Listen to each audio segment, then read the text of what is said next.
35 years ago, a love story captured the world. A girl with a wild spirit, a man with a broken soul, and a city that brought them together. The world thought their story ended with a kiss under the stars. But what if that was just the beginning? It's been years since Vivian Ward last walked the streets of Beverly Hills.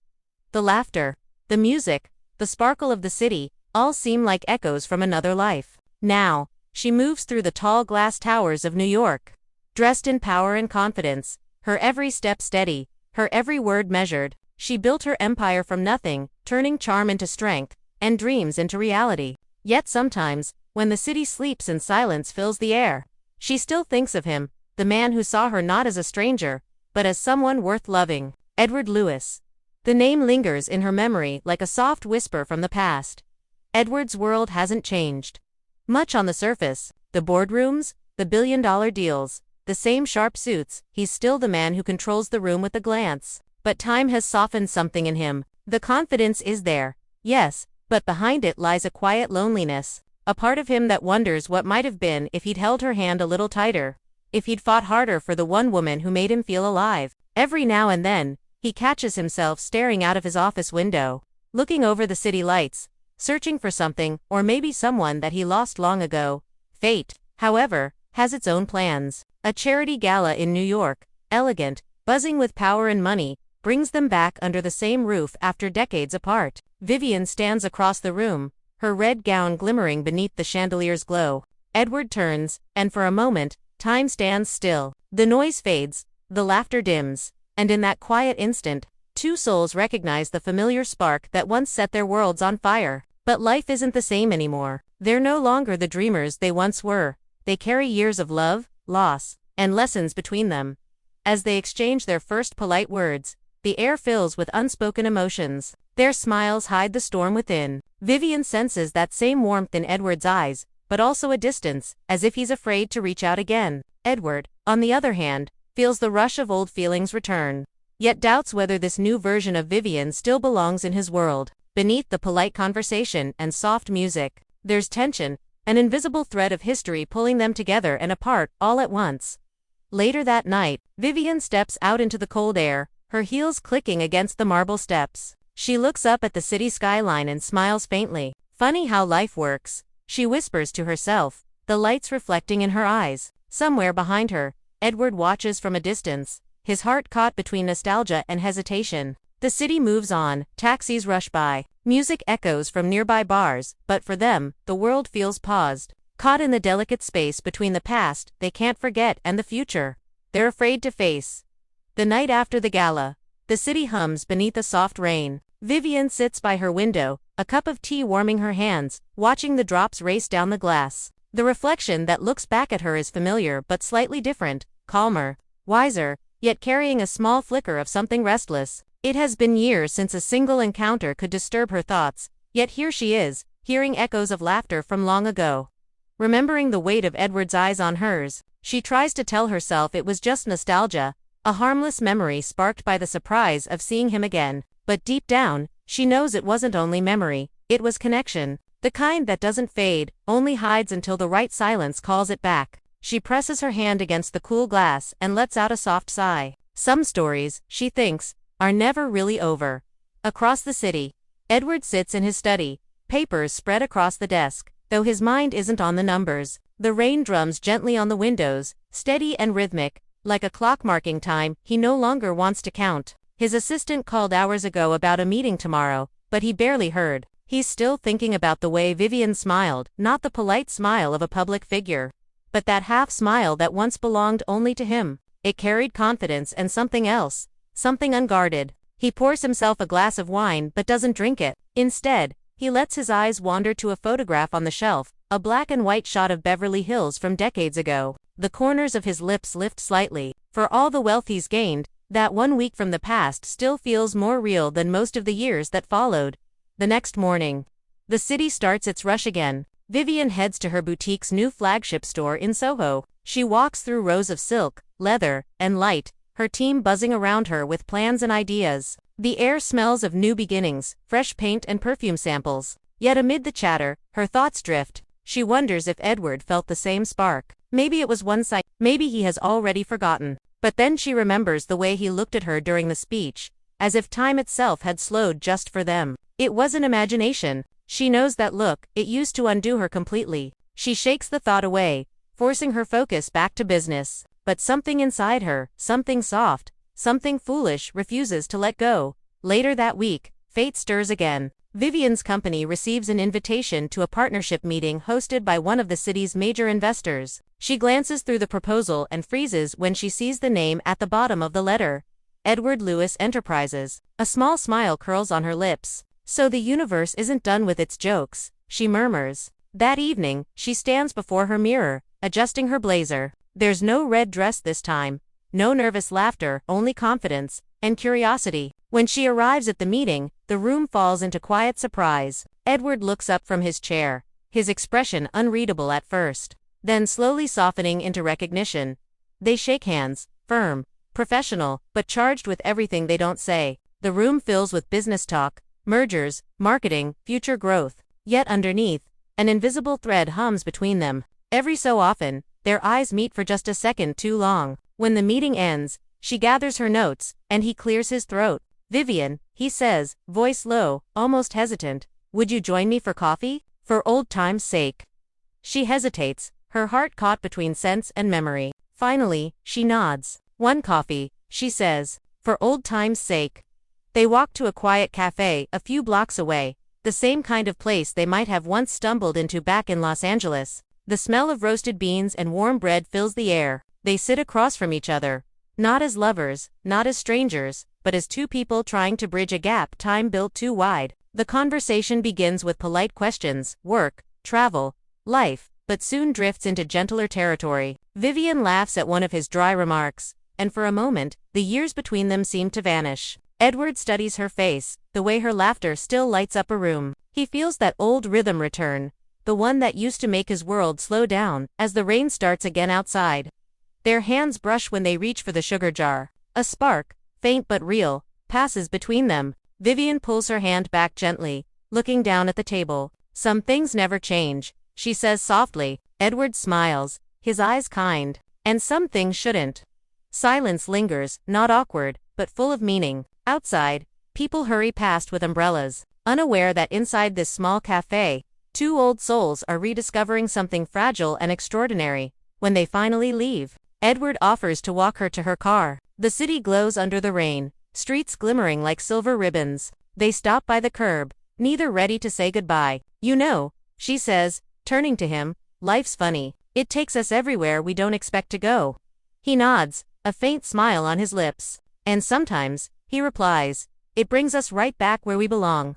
She opens her car door, hesitates, then looks back at him one last time. Good night, Edward. Her voice is calm, but her eyes tell a different story, one of doors reopening, of hearts remembering. As she drives away, he watches until her car disappears into the city lights. And though neither says it aloud, both know something old has awakened, a love that never really left, waiting patiently for its second chance. Days turn into weeks. Yet something has shifted in the quiet corners of both their lives. Vivian tries to keep her focus on work, but every time she passes by that small cafe, her heart slows. She tells herself it was only coffee, only a conversation, nothing more. But late at night, when the city hum fades into silence, her thoughts drift toward Edward, his calm voice, his patient smile. The way he still listens, as if every word she says matters. She hates that she remembers these things, that the warmth she once buried is surfacing again. Love, she tells herself, is a dangerous habit, one she broke long ago. Yet deep down, she knows she's only pretending. You can't unlearn a connection like that. You can only pause it, waiting for the right moment to breathe again. Edward feels the same pull, though he hides it behind his routines. His days are filled with meetings, interviews, and endless reports. But Vivian's voice keeps echoing in the spaces between sentences. He remembers the light in her eyes when she spoke about her foundation for women, the same light that once led him to believe in something bigger than himself. For years, he thought ambition and love couldn't live in the same heart. Now he wonders if he was wrong. One evening, he takes a drive through the city without a destination, ending up near her store. The lights are still on. He stays in his car for a while, watching from a distance, like a man standing outside his own dream, afraid to knock on the door. Then, With a quiet sigh, he drives away, but something in him stays behind. A few days later, fate, or something very close to it, intervenes again. A storm hits the city, sudden and fierce. Vivian's new collection launch, planned for months, faces disaster when a power outage shuts down the venue minutes before the event. Staff rush around panicked, and she stands in the center, calm but tired, directing everyone with that composed strength she's known for. Just as she's about to give up on the night, a familiar voice cuts through the chaos. "You didn't come this far to quit, Vivian." She turns, surprised. Edward stands by the doorway, rain on his coat, a quiet determination in his eyes. She doesn't ask how he knew to come. Somehow, it feels natural that he's there. He rolls up his sleeves, makes a few calls, and within minutes, backup generators arrive, lights flicker on, and the event begins. As the night unfolds, something inside Vivian softens. She watches him move through the crowd, confident, kind, completely himself. He doesn't hover or interfere. He just helps, quietly, steadily, like he's always been meant to. When their eyes meet across the room, she feels it again, that pull. That invisible line connecting to hearts that never truly let go. Later, when the event ends and the crowd drifts out into the night, she finds him standing near the exit, hands in his pockets, looking at one of her displays. "You still make magic out of nothing," he says, a small smile forming. "You always did." She laughs softly, shaking her head. "You still talk like every line belongs in a movie." "Maybe that's because we were one," he answers, his tone light but his eyes serious. They walk outside together, the rain slowing to a mist. The city smells of wet concrete and fresh chances. Vivian leans against the wall, crossing her arms, looking up at him with a quiet challenge. "So, what are we doing, Edward? Are we two old fools chasing ghosts, or are we pretending the past doesn't still breathe?" He takes a slow breath before answering. "I don't know," he admits, "but I do know this. I've spent years trying to forget a feeling that refuses to die." His voice trembles slightly, not with fear but truth. She looks away, fighting a storm of her own. "You broke my heart once," she whispers. "I know," he says, "and I've been paying for it ever since." Silence hangs between them, soft but heavy. Then, unexpectedly, she laughs, not out of humor, but release. "You really haven't changed," she says, still dramatic. "And you," he replies, still brave enough to tell the truth. The tension melts a little. They stand there, side by side, saying nothing more. For a moment, it feels like the world outside them has stopped. No cars, no voices, no rain, just the sound of breathing, of time catching up. The next day, newspapers and blogs praise Vivian's launch as a miracle recovery. But no one mentions the man who quietly made it possible. She doesn't tell anyone either. Some things belong only to the people who lived them. Yet, the following morning, a single white rose arrives at her office. No card, no note, just a memory disguised as a gesture. She knows who it's from. She doesn't smile, but her eyes soften as she places it in a glass vase on her desk. Outside, the city bursts with noise and color. But in that small office, something gentle stirs, a reminder that even in a world built on logic and plans, love still finds its way in through the smallest cracks. That night, Edward sits by his fireplace, the light flickering across his face. He's not a man of regrets, but tonight, he lets himself feel the weight of what could have been, and what still might be. Somewhere across the city, Vivian watches the same rain he does, both of them lost in the same thought, though neither says it aloud. Maybe, just maybe, love isn't about finding something new. Maybe it's about finding the courage to return to what never left.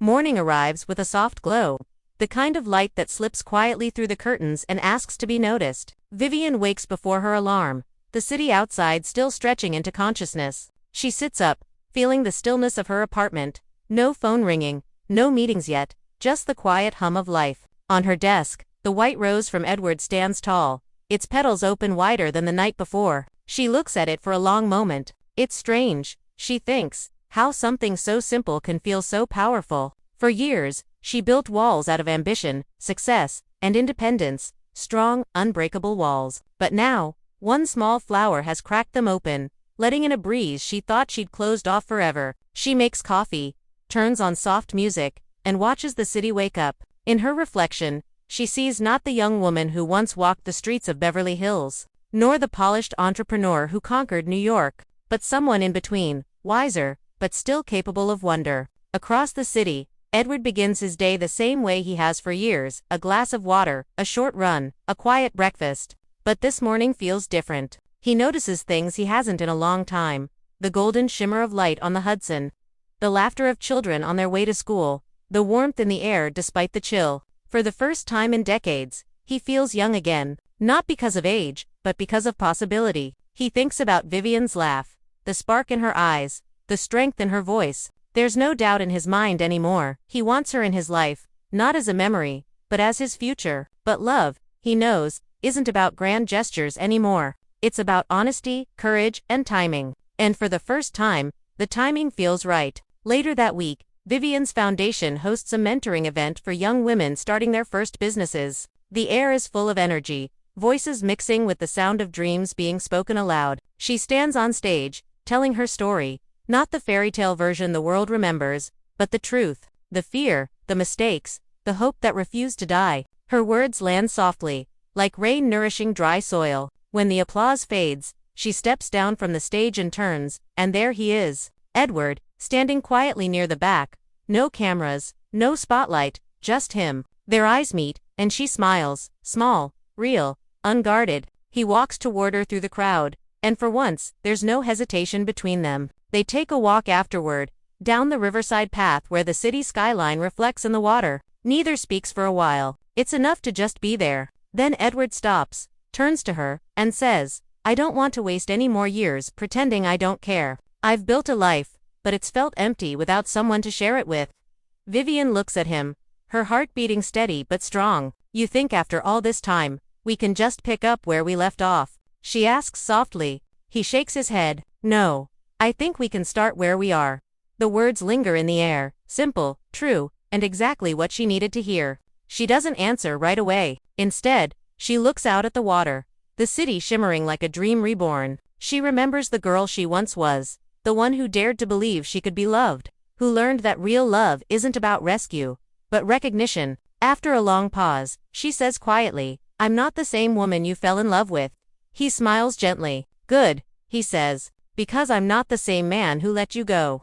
And for the first time, both of them laugh, not out of irony, but relief. The kind of laughter that comes when life finally makes sense again. In the following weeks, they see each other often. Coffee that turns into dinner, meetings that turn into long walks. There are no grand declarations, no dramatic scenes, just moments stitched together by time and tenderness. They rediscover the joy of small things, sharing stories, teasing each other, sitting in silence without the need to fill it. Vivian feels her heart opening in ways she thought it never would again. Edward learns that love doesn't need to be a conquest. It can be calm, kind, and still set your soul on fire. One evening, as the sun sets over the skyline, they find themselves at the same corner where their story began decades ago. A simple street crossing, where a stranger once smiled and changed everything. They stop, side by side, watching the traffic lights flicker red to green. Funny, isn't it? Vivian says softly. We've come full circle. Edward nods. No, he says. We've come forward. She looks at him, understanding what he means. That love, when real, doesn't repeat. It grows, it evolves. It finds new ways to live. As they walk away hand in hand, the city around them seems to breathe a little easier. Neon signs light up, people rush by, laughter spills from open doors. The world continues. Unaware that in its midst, two old hearts found their rhythm again. Somewhere, a street musician plays Oh, Pretty Woman, the notes carrying through the night like a familiar blessing. Vivian smiles, leaning her head lightly on Edward's shoulder. You know, she says, I never thought we'd get a second chance. He glances at her, warmth in his eyes. It's not a second chance.